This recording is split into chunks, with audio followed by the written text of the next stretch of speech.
আপনি কি জানেন মহাকালী কিভাবে সৃষ্টির ঘুম ভেঙে দুই ভয়ঙ্কর অসুরকে ধ্বংস করলেন? সৃষ্টির প্রারম্ভে মহাবিশ্ব ছিল শুধু জলরাশি আর অন্ধকার। ভগবান বিষ্ণু তখন গভীর যোগনিদ্রায় ছিলেন। তার কানের ময়লা থেকেই জন্ম নিল দুই ভয়ঙ্কর অসুর, মধু ও কৈটব। এই অসুররা জেগে উঠে ব্রহ্মাকে নাশ করার ষড়যন্ত্র করল। ব্রহ্মা যখন একেবারে সংকটে পড়লেন, ব্রহ্মার সংকটগ্রস্ত হয়ে শরণাপন্ন হলেন সেই মহাশক্তির কাছে। আর সেখান থেকেই জন্ম নিল ঘোর কালো আভায় মহাকালী। প্রথমে মহাকালী জগৎপালক বিষ্ণুকে জাগিয়ে তুললেন এবং তৎক্ষণাৎ অসুরদের বিরুদ্ধে রণপরিচয় শুরু হলো। মহাকালী তার মায়া ও শক্তিতে মধুকৈটবকে বিমোহিত করলেন এবং অসুরেরা ক্রমশ অহংকারী হয়ে ভগবান বিষ্ণুকে বলল, তোমার যা ইচ্ছা তা বর চাও।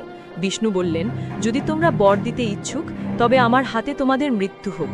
অসুরেরা আশ্বাস দিল, যেখানে শুষ্ক দেখা যাবে সেখানেই মেরে ফেল। তখন শ্রীহরি বিষ্ণু তাদের উরুস্থলে স্থাপন করে সুদর্শন চক্রে বধ করলেন। আর এইভাবেই মধুকৈটব বিনাশ হলো। আপনি যদি মহাকালী বা আদিশক্তির ভক্ত হন তবে চ্যানেলটি সাবস্ক্রাইব করুন আর আরও এমন অজানা গল্প পেতে আমাদের সঙ্গে থাকুন।